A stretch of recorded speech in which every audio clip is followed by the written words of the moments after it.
Hello everyone, today we talk about quantitative aspects of late medieval guns. I already made multiple videos about this topic, unsurprisingly to this point in Schwerpunkt's history. Some of them were old, anyway I will have also to re-upload them with better picture, telling the truth.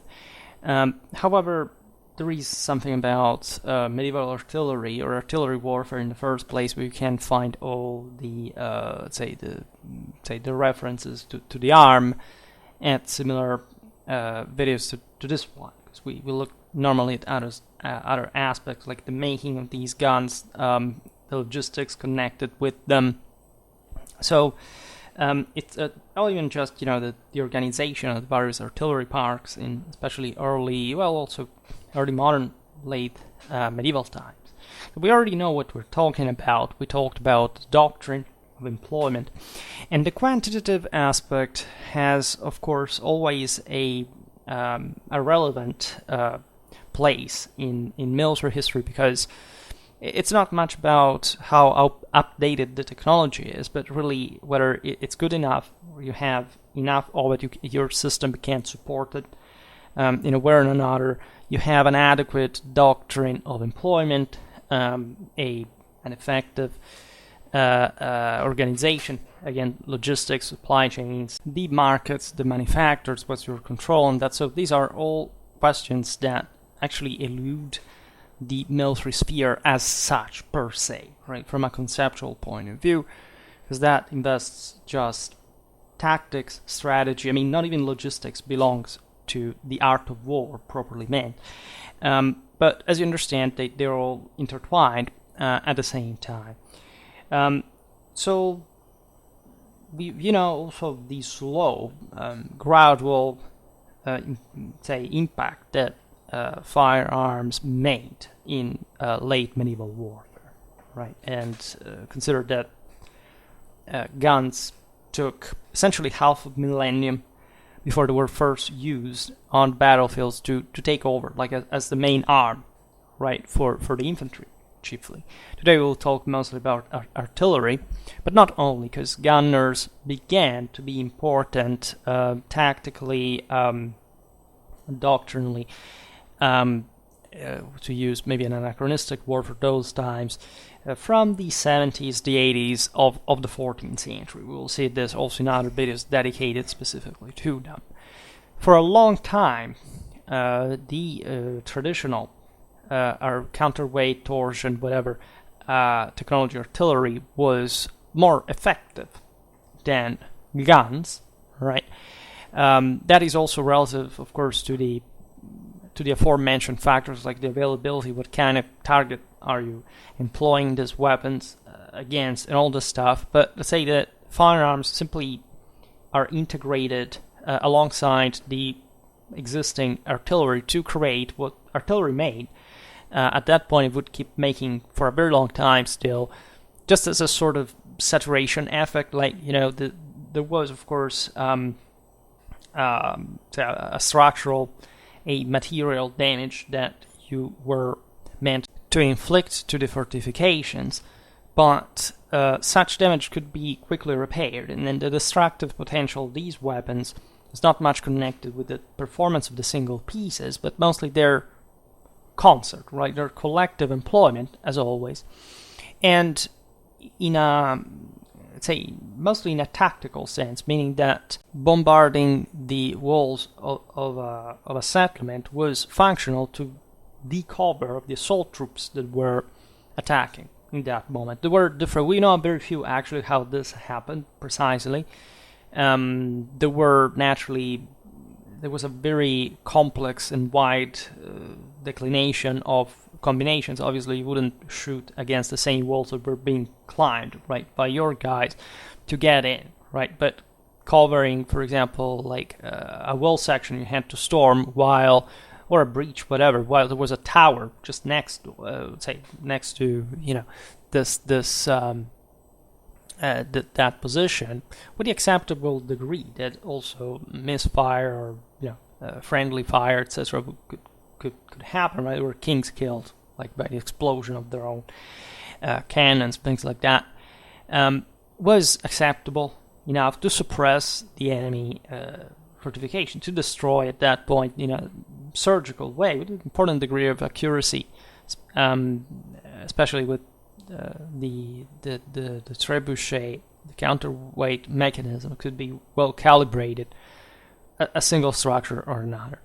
In any case, was the, again, concerted effort, right, in a given moment that managed to create this disorder that eventually had to be punched in. This is basically the same concept of any tactical, strategical action, just per se, or a preparatory softening up of the enemy defenses before the actual assault troops would get in. So all this opens to different scenarios, like to discuss, like again, how would you bring all that weaponry there? In that sense, how much could you afford? What kind of logistical strain was placed on the same army, etc. Today we just observe, again, something that could seem banal, but it has to do also with the scale, the quantities involved, just to give a dimension to the phenomenon, right?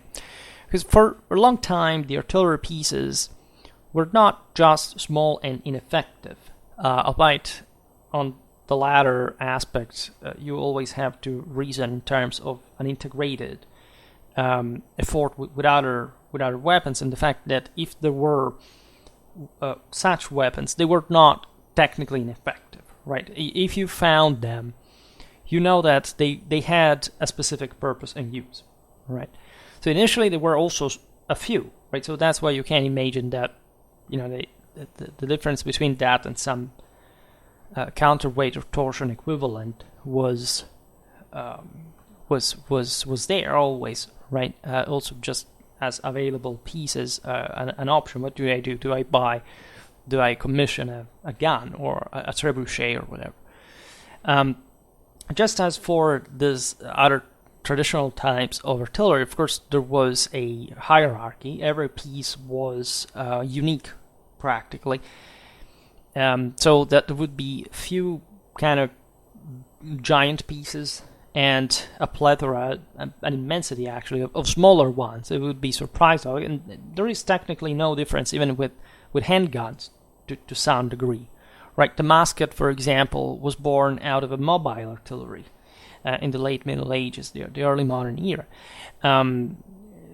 Say you cannot distinguish often in the sources even what kind of pieces they are. This is a terminological problem, but say what's the difference between an artillery like a ballista, right, and a crossbow? Just where's the size? Of course there is a man-made kind of measure, but if you had again to suppress the enemy walls, at that point you would think all these pieces being used for the same purpose at the same time. So trying to categorize this in a per linear time doesn't make much sense per se.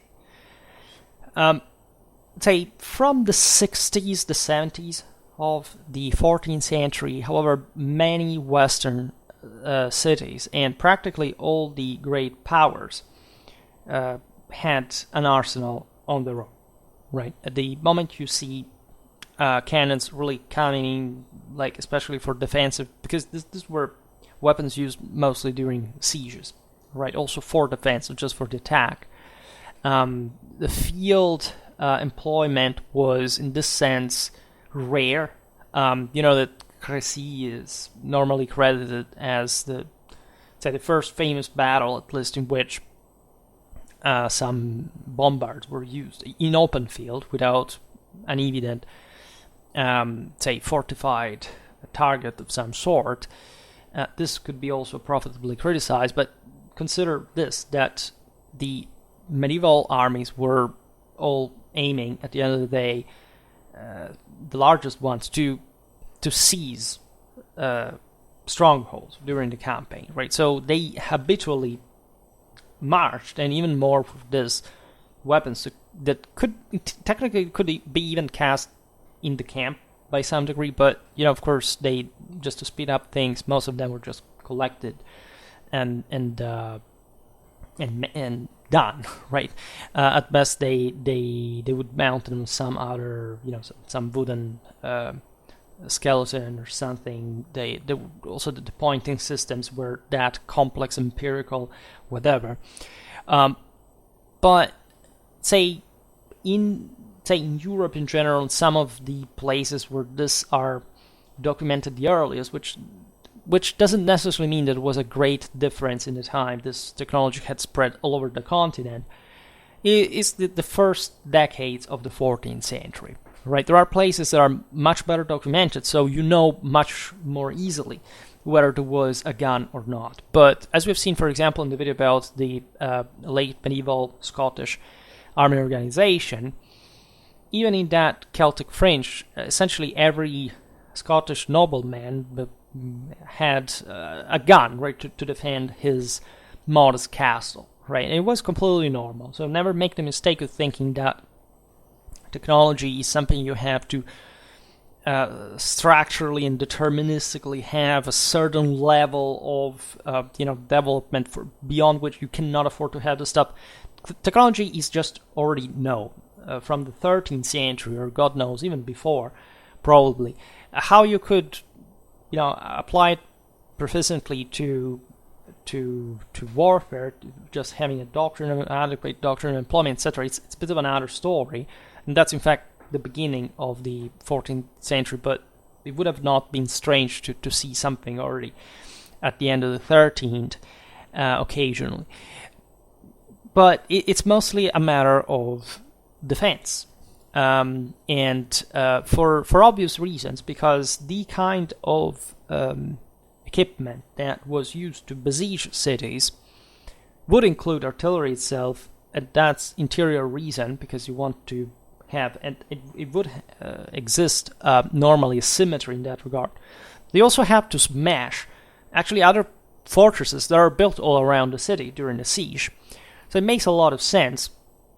And naturally, desettlement per se just is a community that has easier and kind of more priority reasons to store such weapons and having them readily available within the same settlement, right, to defend itself. Whereas somebody who has to besiege the settlement has to take into account, again, the burden of the equipment with stretched supply lines and so on. So again, as we were saying before, these guns were so small at the beginning that they were not a problem, right? So everything evolved smoothly as gradually, right? But especially think about the rich cities, city-states, etc. Well, these even if at times they didn't have individually, because normally they acted as armies of coalitions, like enormous armies that could besiege another city with, and there are exceptions, by the way. They would more easily invest, even because of the wealth accumulated in, say, better armor, right? Guns, right? More updated technologies. So, as always, actually, larger military powers are less technological on average, for obvious reasons, right? And this is a bit the thing, right? The United States, for example, have the best technologies available, but this doesn't mean that their military is the most technological, because the costs that they have to maintain the power that they have, of course, go beyond what would be an enormous expense compared to the armies of Canada or Belgium or whatever, that have much less to do quantitatively speaking, and so they have much less attrition, and so you get the point at the end of the day. We've seen this also in other videos, in other contexts, but the material wealth of certain single centers is remarkable.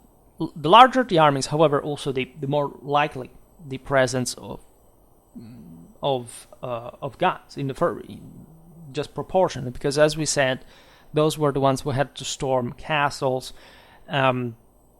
cities, and so on. By again the 60s and the 70s, firearms, artillery is just a must in terms of just loose availability, right? You do not make war without this stuff.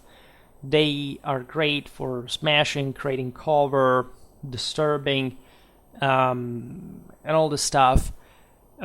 It's actually from the 20s of the 15th century that, say, the European updated prints must have, in fact, an artillery park of some sort, and we are already in a very different time in terms of military organization from the 60s or the 70s of the previous century. All right, so arsenals were normally having this stuff. You have sometimes even smaller centers starting producing this stuff for the bigger ones. All right, even if they were, generally speaking, maybe even poorer cities, for example.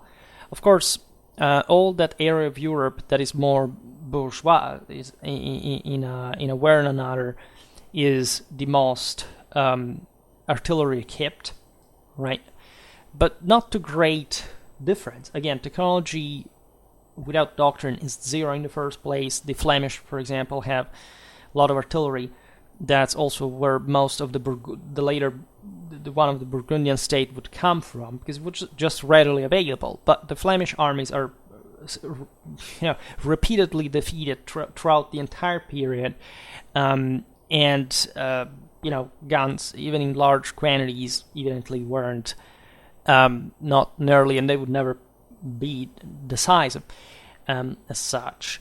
So the countries that have a more statal orientation, a more or kind of just regional scope, they tendentially make also better use of artillery in the first place. Places like France, Italy especially. There are some, for example, when talking about the Hussite wars, that of course are very much seen, usually made multiple videos about them, but the sense is these guys were so revolutionary because why? They were fighting often on foot, and they were using the Wagenburg and also artillery to some degree. So all new things, were they? Right, for the rest of Europe, the Wagenburg is something existing from millennia. It's still used today without any revolutionary. It's just like something you can do to improve the situation generally.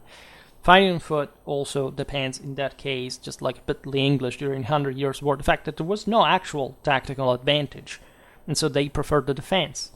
Artillery, well, was just widespread at the time. There was nothing strange to see it there, but try to use a Wagenburg in a place like, again, France or Italy, whatever, with the kind of artillery that is normally used there, to the degree of training and supplying and doctrinal employment. You can't do this against German-Hungarian crusaders in a depressed area like where the Hussite wars were fought. Elsewhere, things would have been greatly different. If the Hussites contributed to something in terms of military achievements, was their fanatic spirit, that also seeded a lot of what would be the reformistic rebellious instances or things like that. Actually, no tactical or technological revolution whatsoever. And this has nothing to do with the fact that they were effective. So let's eradicate once and for all the fact that technology is the deal, right? And especially in a time like this where armies were, generally speaking, much more dramatically symmetrical by approximate. Of course, symmetry does not exist. War is always asymmetric in any context, even in the so-called conventional one. So let's be very clear about the terminology here, because there is a complete disorientation that you may in fact fall into because you have not the palest idea of. But words are important because they are supposed to describe reality, not some sort of weird, abstract exaggeration. So, going with the list of this stuff, in 1368, 1369, the receiver of the Ponthieu for the King of England purchased for the strongholds of that French county 20 cannons of brass, 5 iron ones, 215 pounds of saltpeter, which is the explosive part of sulfur, which is the flaming one in amber, to make gunpowder, and 1,300 great garrots, that is essentially cannonballs, right? So this gives you an idea of, essentially provincial context, what was needed to arm the various fortresses. It's not even like an enormous much. It is, I would say, an average coverage.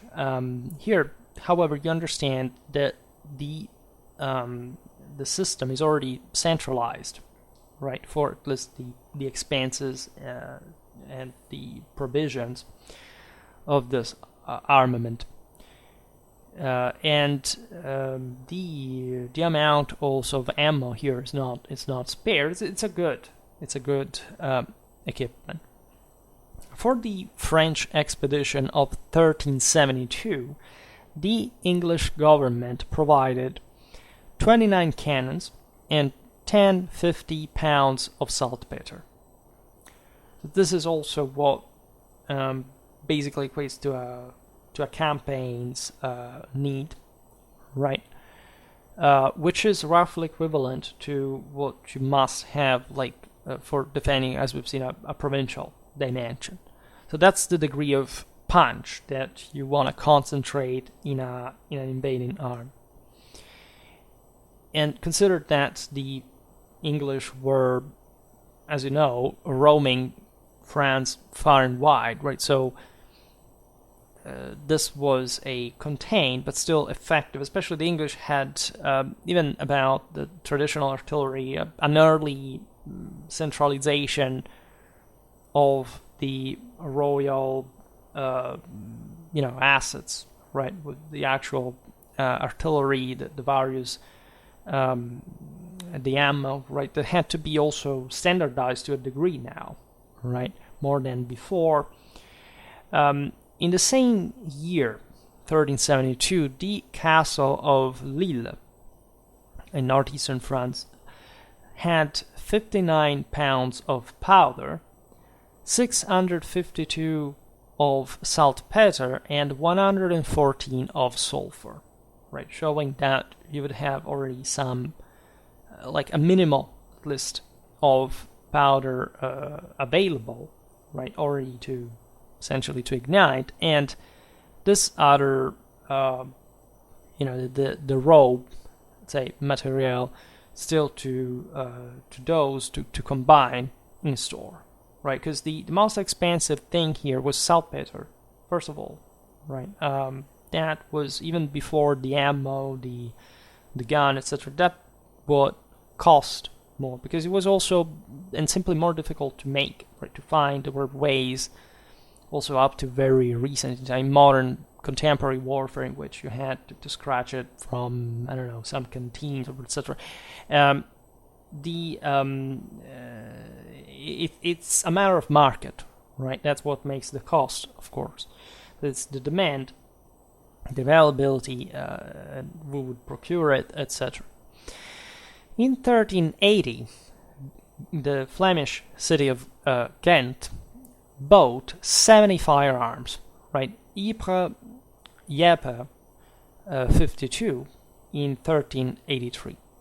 And between 1372 and 1382, Malines grew her arsenal for an average of 14 cannons a year. So you look in this Flemish context that we were referring to before, substantial storing, production, enlargement, their guns, widening, aggrandizing their artillery parks. As we've seen here, they're all within a Flemish context. Next to it, at the end of the 14th century, the garrisons in the north of the Kingdom of France that watched over English Calais always included at least a gunner per fortress. That is to say, there was a guy who was a specialist in the craft, and that was meant to, of course, increase the effectiveness of course, a broader crew, right, and the defense of the single stronghold. So this included some technical material expertise, but surely some command capacities as well, at least for the crews. Because they had to identify the target, having an idea of how they could engage, so that was already a refined enough art to employ these weapons by the end of the 14th century, that you would need, say, a guy supervising this defenses as far as gunpowder technology was concerned, because they would watch over the enemy capabilities as well, right? So it was also a defensive, primarily actually a defensive purpose in this regard. Naturally, this guns could be used during campaign, right? Say in case, right, they needed more, there was a siege to concentrate, especially on the last occasion, large amounts of artillery around a settlement was hopefully blockaded for good, or at least that was the point. Always trying to make this place succumbing in time before somebody came to wear you out, and with all these logistical effort that we're putting together, which is much greater than the one who is defending, needless to say. So there is an important step forward during the 14th and the 15th century, many aspects of European warfare. But about guns in 1406, in the expectation of the siege of Calais, the French Burgundian army used 50 gunners at least. Not less than 20,000 pounds of gunpowder were bought. Right, as we've seen, it's a lot. They bought, if you remember the example before, just 10-50 pounds for 29 cannons, right, for an entire province, right. So you understand that here, 50 of those gunners, we can compare them to the example of the northern French frontier before, are the concentration of a national-wide force, in fact, that must pour on the enemy something 20 times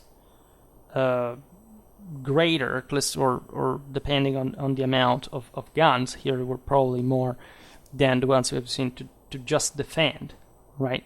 Which also makes a difference against a large target after all. So it's really a massive concentration. It gives you the scale, right, of means, of men, of material that were required at the beginning of the 15th century in order to storm one of the most important strongholds at that point, right? So in a major campaign. The Franco-Venetian writer Christine de Pizan judged that the defense of a stronghold required 12 cannons loaded with stone bolts of 1,500 pounds of powder, and as ammo 3,000 pounds of lead for the balls, and of 200 stones. The latter, by the way, were not necessarily just about guns, right? There were stones collected just for the purpose of equipping other artillery. There was all a work like for cutting them in a more or less precise way, but some could simply be used like to smash, like the men-at-arms were trying to climb, right, the walls. Christine de Pizan is a very famous author, and she wrote extensively again about these military topics that for a woman at the time was definitely impressive. And so this tells you, because it's part of a broader interest, right? Of say some manuals of the time start appearing about properly military topics in a prescriptive sense, right? To appreciate, as defending a fortress was evidently at the time a very big deal in the first place, so nobody could quite ignore the topic. And given this measure, we've seen before 12 cannons to defend, right? In attack, according to her, you needed 128 cannons. So more than 10 times the ones that were necessary for the defense. 1170 stones, 5,000 pounds of lead, and 30,000 pounds of powder. Which, by the way, is not that different in scale from what we've seen was used actually by the French for the siege of Calais. And of course here there is probably an optimistic excess, but the idea that the scale was the same essentially for an optimal use here is in a practical context, in a real context, is evident. In 1417, the Commune of Dijon declared that the defense of its city required the purchase of 5,000 pounds of powder, which also speaks a bit of the same volume. Dijon was not really a fortress per se, it was overall a softer target, but the idea is still that you would complement the defense with certain amount of troops. It's all a variable that you must consider, especially for cities in a less stringent, very important but quite floating way. In 1431, on the occasion of the crusade against the Hussites, the Imperial Germanic army counted around 100 bombards, right, which also are not necessarily what they could field in a single scenario, by the way.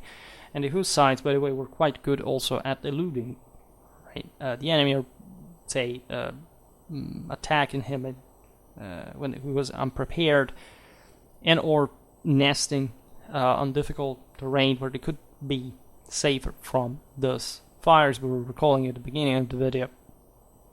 So a good criterion to evaluate the importance of artillery is given by the need of gunpowder, obviously enough. That was, as we've seen, the most important. Ammo, you could easily produce it, at least in a much easier way than you would gunpowder. That was quite costly and becoming such an important commodity, by the way. In 1413, François Pastoreau, that was a Parisian merchant, sold to John the Fearless of Burgundy around 10,000 pounds of powder, saltpeter, and sulfur. Right, and a document of 1421, 1422 states that it was possible to procure oneself instantly on the Parisian market the raw material to obtain 25,000 pounds of powder. Just the other day I made a video about medieval Paris in general. We've seen the abundance of resources that the city had, and at that point was very much involved into the 100 Years' War, trying to essentially obtain a decentralized position from an overthrown then Capetian dynasty, the Valois, and flirting with the Valois Burgundy, with the English in the first place. So the idea is we provide you this sense is very much out there throughout all the Middle Ages, that also previous centuries in general, that cities again had this large material abundance. Right, Burgundy, as we said, would be supplied consistently of some of the finest artillery by Flanders. The cities were major logistical supply centers, right? The bigger states would put together field armies, and the cities that were also along the major highways, riverways, etc., were obviously just either facilitating or trying to stop these armies in the first place. So they worked a bit like the major point d'appui for, especially at this point in history, where talking the 15th century was a great effort in regional political recomposition, right? So conquering cities or massive fortresses, etc., was key to not just like the smaller feudal warfare for which smaller armies would get bogged down, every little castle, right? But here, having that critical mass capable of overrunning a major region with all the major strongholds in it. So the effort structurally, systemically had increased particularly. And it was just, skyrocketing in perspective. But this is true also for technology itself. Just think about armor as well and et similia. So in some cases, it's even possible to know the quantity of powder consumed during the actual military campaign, right? So in 1425, Lancelot de Lisle, governor of Chartres and marshal of the army of the Earl of Salisbury, on behalf of Henry VI of England, received from John Arbuthel, commander of the artillery of Bedford's region, 1,000 pounds of powder for the siege of Beaumont, 3,000 for the one of Le Mans, 28,000 for that of Saint-Suzanne, 5,800 for the one of Mayenne. And on the occasion of the siege of Compiègne in 1430, the Burgundian army of Philip the Good consumed 17,000 pounds of powder, while 10,000 had been enough for the 73 days of the Calais campaign. So remember, what Christine de Pizan says is pretty spot on, right? In terms properly of the scale of how much powder and guns in general you needed to carry out the sieges of such powerful centers, right? Some even just provincial in it, but still, right? Warfare is not, it would be a lot of ups and downs in terms of the capacity of armies to simply not being bogged down by every single castle, right? There is a further staticization of siege warfare during the 16th and the 17th century, right? Before the 18th, that really sees, the decline of fortifications. And at least in the punctiform way, that isolated one that had basically been there since the dawn of warfare, right? So fortresses update as well, but there are points in which they mostly go in parallel, but it's not mostly, again, even here a matter of technology, it's a matter of availability. Right, there are times in which politically the capacity to, again, even just build larger fortresses more adequate to the new threat, spreading new engineering, architectonic, styles such as the Terrasse Italienne from the 15th century, for example, take time. They are a matter of which power you are, what kind of territorial, like how many resources do you have in the first place, and then what kind of strategic purposes you have. France, for example, was very advanced both in artillery parks and fortresses in the first place, simply because it was basically at the end of the 100 Years' War, the largest power in Europe. So it's all a matter of context, right?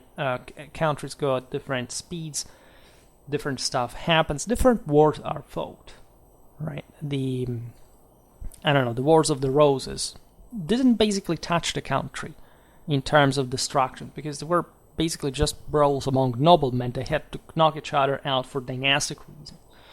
Other wars were devastating, would destroy entire cities, massacre large amounts of population, and so on. So, especially on the continent, this starts becoming quite of a wrestling match, especially between the French and the Habsburgs. But we're going a bit beyond now.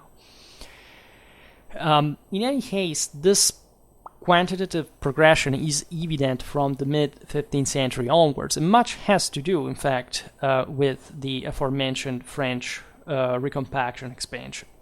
All right, France comes back to be the hegemonic power in Western Europe, and other countries have to coalesce as well to prevent her expansion, as would happen in other times historically.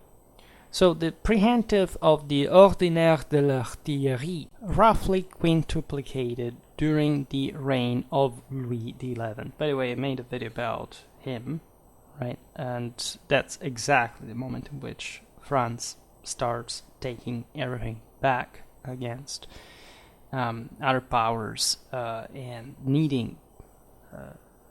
Still, there were ferocious struggles in Louis XI's time still, but and he was also skilled in siege warfare. He risked his life, by the way, in one of them in all these various contexts. So we're talking about sovereigns that are still pretty much, say, the makers of this major, in this case, artillery parks, because France surpasses Burgundy. It had been essentially the first country in Europe that to create a proper artillery park. Burgundy basically destroys herself against the Swiss. We also capture lots of guns, and the Swiss notoriously didn't have practically any mineral resource, whatever. But they start right their rise with, just thanks to this body of war. But the French, as we were saying before, have, as this Ordinaire shows, like a much higher degree of centralization. I made a video about the French army organization at this point, the various the bands of ordnance as well. So there is all a much more centralized order that is responsible for the dramatic widening, as you understand here, per 5, of the amount of artillery would have to be regularly employable by the royal army, because this is the point at the end of the day, is this huge territorial scenery that Capetian power really was. And the cities, as you understand, became quite aware of the need to strengthen their arsenals of artillery. In either way, because if you, of course, expected to be attacked, you needed counter battery fire. These cities that were very important, for example, in Louis XI's policy to counter the nobility, that the guy was very close to the bourgeoisie. He even went out dressed as a merchant to outrage the nobility, and had many ties, in fact, with the very people who would produce these guns, right, would see this as an opportunity to rise politically in the administration, in the royal bureaucracy, and all this stuff, but very much connected to the needs of war, where to find the stuff, right? Most of the system was subcontracted, right? We talk about centralization, but in the sense that now there is an institution that starts making the thing not just a sum of various things, but that requires some standards, right? Unitary standards in the way this artillery specifically is going to be used. But it's obvious that the more powerful merchants would provide that means as well. In 1453, the reserves of gunpowder in the city of Rennes in Brittany, that was struggling now to remain, outside of French control surpassed 5,000 pounds. From 1450 to 1492, Rennes bought 45 cannons, 32 serpentines, 65 colubrines, 149 arquebuses. Notice the proportion here. There are not so many handguns, at least both as much as the artillery. This is again, there are various shades. We do not like. It's also again about the different means of supply, right? In any case, we see this also done from the city, right? 7 Vauglairs and 45 Falcons. Ghent in Flanders had 189 artillery pieces in 1456, 486 in 1479. Basically, in a few decades, you have this thing going for tripling the number of artillery pieces. And this is a single city, by the way. So imagine those guns all in action, and consider how much the powder and cost, right, and all the logistical strain, the cost, if anything, for keeping them operating effectively, etc. Cologne had 348 artillery pieces in 1468. Nuremberg 2230 in 1462. Strasbourg 585 in 1476. These are the largest cities in Germany, by the way. At the end of the 15th century, according to the chroniclers of the Italian wars, French artillery was, by size and quality, the first in the world. Yes, and we can ascertain that. It's just evident they had the largest, the most largely organized artillery park out there. They had simply more funds, right, to afford it in the first place. They had the logistics that took to invade Italy from north to south, and in fact also making some cities make the French army pass in through, right, to avoid trouble. This in part was just the norm in many, say, openly at war situations, but the deterrent represented not just by the artillery there, it was about the army was huge, right? I don't think that the artillery here was everything, but when there was, of course, a fortification to storm, and consider that the Italians had impressive fortresses, the main arm you could use to get past the obstacle was artillery. So this was a major display of force and just of statesmanship, like of the French monarchy in the first place, to put that together. They had a sound political, strategic, comprehensive vision that once the country was reunified after the 100 Years' War, was capable of literally fighting against all these enemies combined. As during the Italian wars, you know, they would be outlined, mostly the Habsburgs, as you know, the Empire, Spain, etc. An account of 1489 demonstrates, so just 5 years before the invasion of Italy, that the French King Charles VIII, who led the expedition, had 5 artillery units that grouped tens of gunners, around 150 pieces, thousands of horses, and a supply of tens of thousands of pounds of gunpowder. Right. So you understand here, they are the various units here assemble like what were the chunks, the individual chunks as we've seen before, like for the first half of the 15th century, putting them together and having this massive supply of powder and making it. Right? This is about size at the end, about quantity. This is the point, right? France was not the most technologically advanced country in Europe about artillery. There you have to look at Germany, at Italy, that however were politically fragmented and could not put together such a centralized force like the French could do. This is fundamental to understand, right? That technology is not does not give you the edge, not even remotely, just per se, right? It's about how much you have, how you can use it, of also what kind of technology that is, but how you can field it, employ it, etc. The thing per se doesn't procure you that superiority.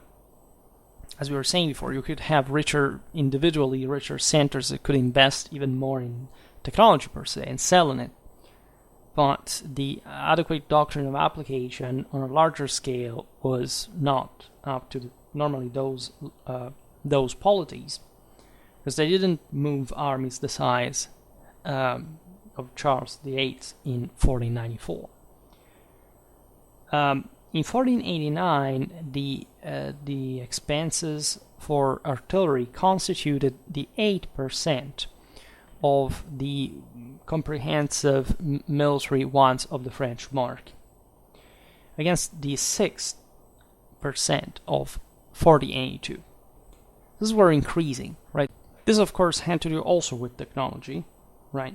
Because we're looking just at the cost. The size was increasing, but the size of the artillery park, but also the one of the French army altogether. So at some point, more qualitative stuff you want to put in, because the French, naturally, in order to have such a large artillery park, as we were saying before, they also had some pieces that were huge and somehow very, very innovative. Maybe the rest wasn't, but and let's say even these huge pieces were very technological, but say in other parts of Europe, say that they had already gone beyond.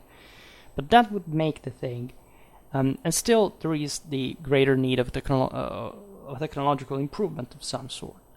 This aspect is important because actually artillery put a dramatic strain to not just the logistics, but say the very mobility. Like even in like just on campaign, you had to move in very particular ways. Couldn't quite just even you had to literally await for the artillery to arrive on the field compared to other elements of the army. So everything was very new by that size, by that case. If you look at battles like the same one of Fort Nova, etc., you realize all the enormous difficulties. The fact that the doctrine was still very primitive for these enormous forces that were being wielded for the first time.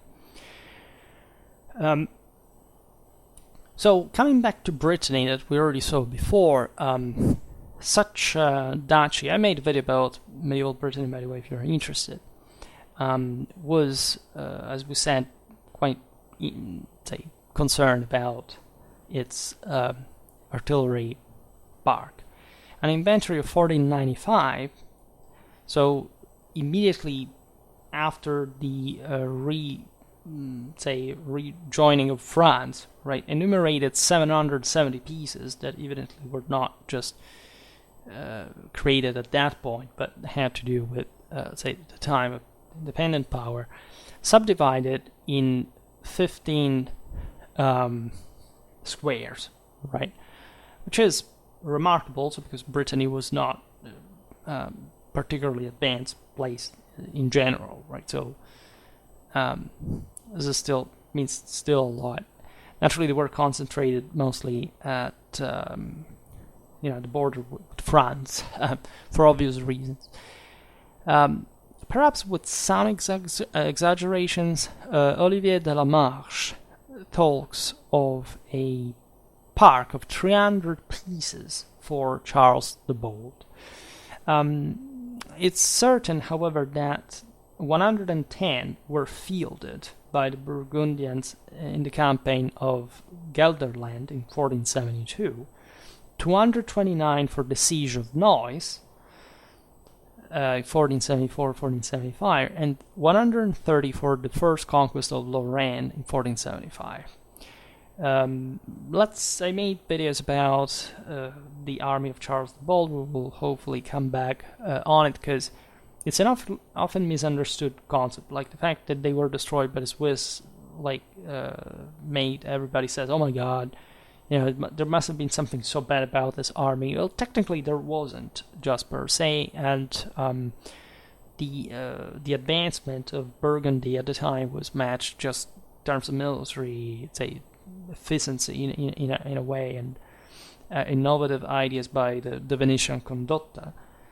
300 pieces is enormous, but again, the Burgundian state was enormous, right? This giant stretching across France, the Holy Roman Empire, plus with all those rich, we've seen before, Flemish cities that could provide with all that artillery.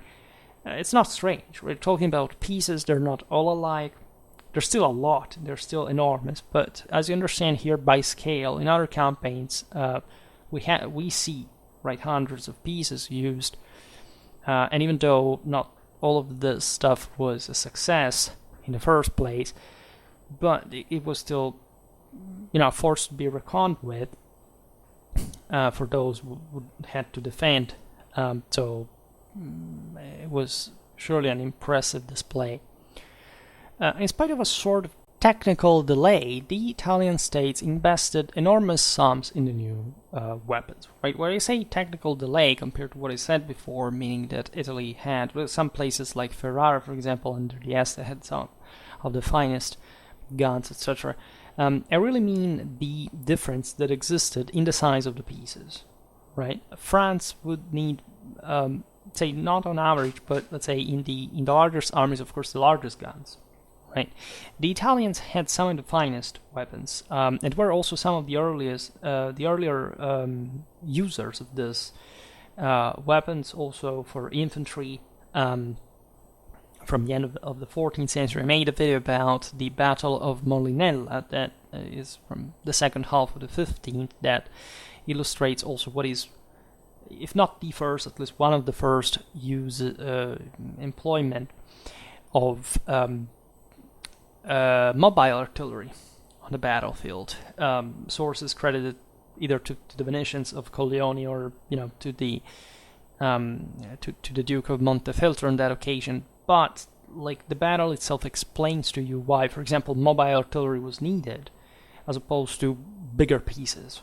Right, so the sense, of course, on the eve, we've seen it in the video about Louis XI, other videos I made about the Peace of Lodi, right? So all the Italian balance of powers.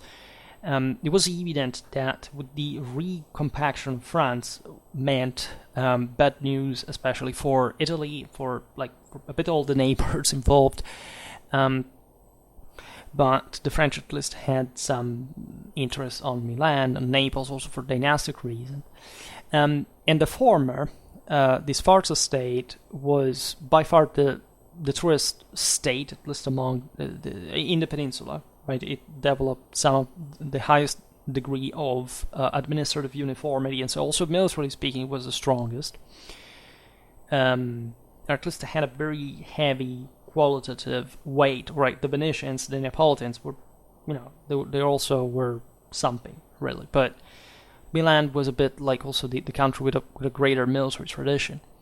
And in 1472, in Milan itself, an artillery unit, it was standardized in this kind of Renaissance fashion, had to count 8 bombards, 8 spring gulls, and 100 essentially handguns, because they also, at least some of them, were employed in a similar fashion to this, in concert with these other pieces. And every bombard had 100 projectiles each, right? Which is remarkable, which is actually a lot. So this may even point at exactly what we were saying before, not such a huge park like the French, where there were different military organizations, and we cannot descend into it, but the concept here being that apparently there were less guns, but they had to attrition the enemy more, right, with constant fire. This is typical a bit of condottieri battles, where that attritional factor was actually very important. And in any case, this is also in open field, was an impressive, display. The gunpowder needed was of around 34,000 pounds. In order to transport and move the whole thing, occurred 334 wagons and 754 oxen or buffaloes. Some statistics are available about the powders in the same Milan in the same duchy in 1476 indicates 138,847 pounds in Milan only. Just a lot, right? Remember that thing we were saying about the concentration, actually, of, like, we have seen it here. It is immense for a single city, because Milan was basically large as much as Paris itself, right? Except it didn't rule over such a large country like France did. Not only 26,252 pounds in Pavia is very close to Milan, as much as Cremona, that had 24,399 pounds of gunpowder.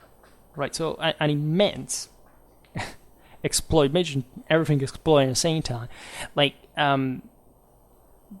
this tells you that the availability of the more costly element, as we have seen, it was the powder itself in such an organized state that gives you the dimension of the military advancement as well. So at the threshold of the 1500s, there were strongholds or castles that contained, for disposition of their princes and sovereigns, remarkable quantities of artillery material in general.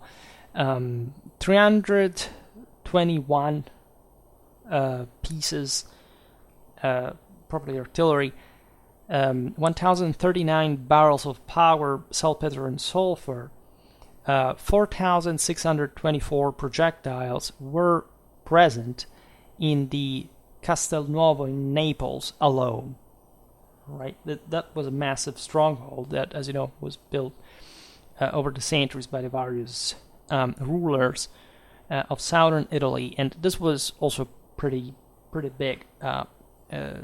There is some comparison with Milan there. The Arsenal of Venice, that was really the single most organized in Europe until the 17th century, according to the German pilgrim Arnold von Arf, contained 12 mills for gunpowder moved by horses, and saltpeter for as much as 80,000 ducats. The same von Harf tells that 2 artillery warehouses built in Innsbruck by Maximilian of Habsburg contained a total of 280 pieces of artillery, 18,000 arquebuses, which is more like what, say, warfare, like to the scale of what warfare was becoming, pike and shot, and 22,000 Culverin Amen, right? So some handguns as well. And in the citadel of Perpignan in 1503, Antoine de Leleng would have counted, quote, from 400 to 500 pieces of artillery, such as courtals, serpentines, and falconets, or faucons, if you prefer.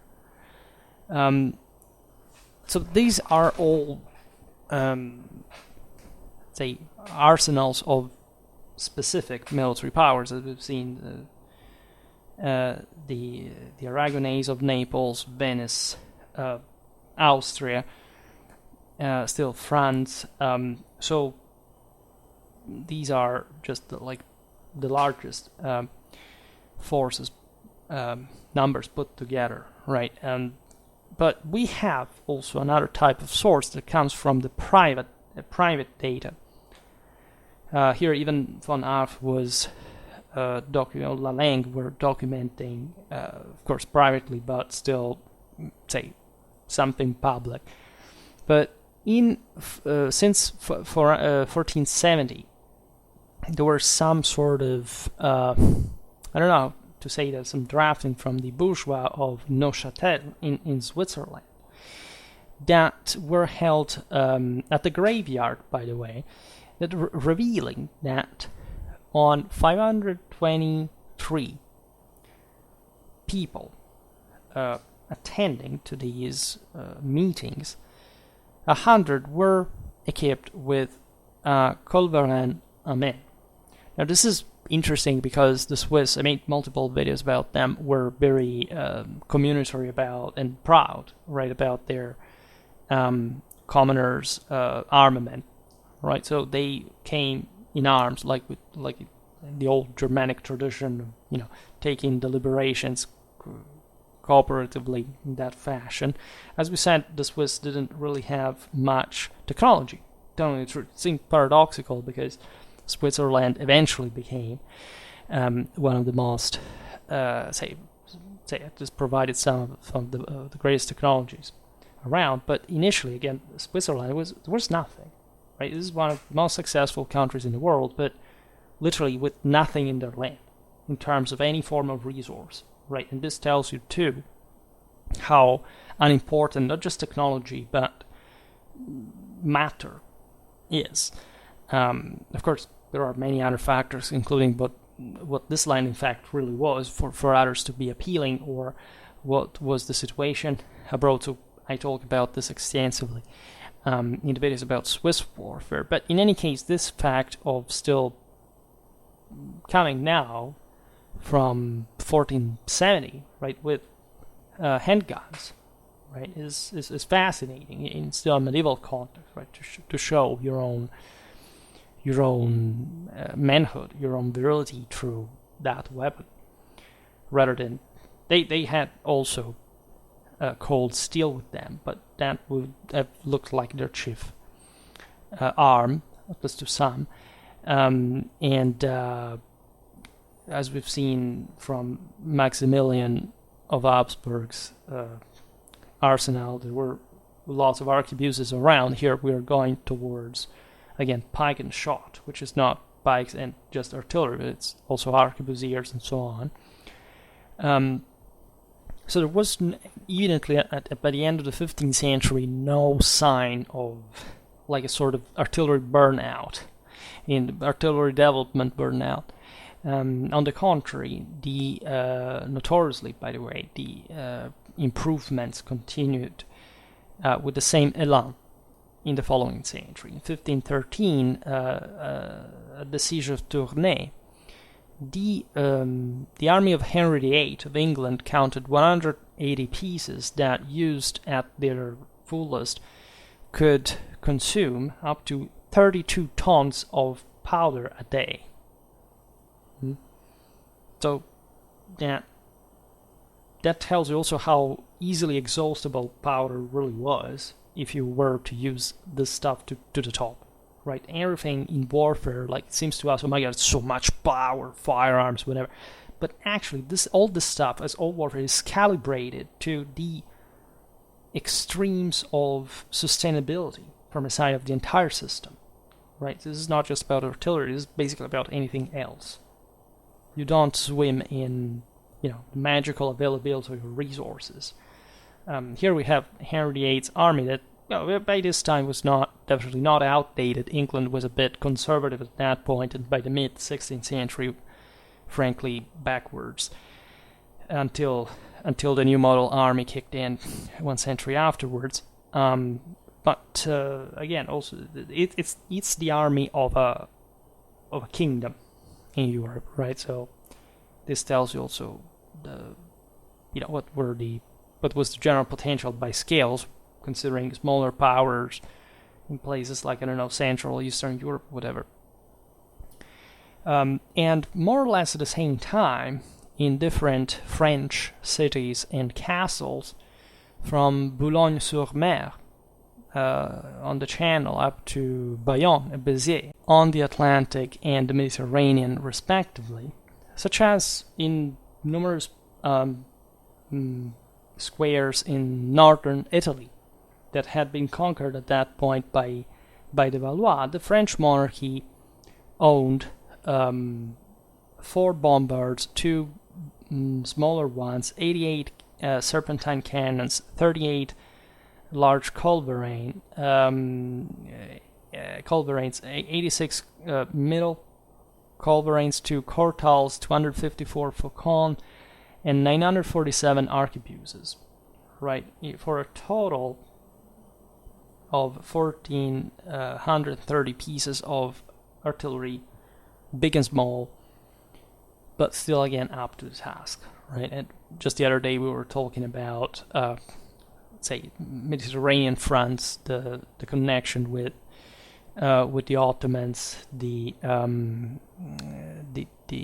just also naval warfare. We will discuss at some point more specifically at this point in history. That really shows you how, in spite of the heterogeneity still of those weapons, they became so widespread. There was, of course, no coming back, and the firepower involved naturally was increasing. Right, it would have been ridiculous if you are habituated, I don't know, to 18th century standards, but still at the time it was massive, impressive, and especially it was so for the possibilities of the properly the political and social structures of the time, right? We will again talk a lot about these topics because there is objectively a lot to say. These are never-ending. Like, I've never been particularly passionate about artillery, but when you realize the relevance, of course, not for the reasons you've been usually told, oh my god, the military revolution and this other nonsense, right? But the actual, like, step forward in the enormous difficulty, right, that this entail. I mean, the costs we've seen here, that you understand how gradual this whole business really was. Right? So you really start appreciating also the military implication of the same, right? How this stuff could be used. We will see it in tactics more in detail. Again, I have an artillery warfare playlist that in part deals with tactics as well. I came back on it episodically, but still, like, time allowing, we will go pretty far. For today, however, I stop it here. I just hope that you enjoyed this video. If you did, please share it. Otherwise, leave a like or subscribe to my channel if you're interested in my upcoming content. As always, I thank you heartily for listening to me. I wish you a nice time and see you next time.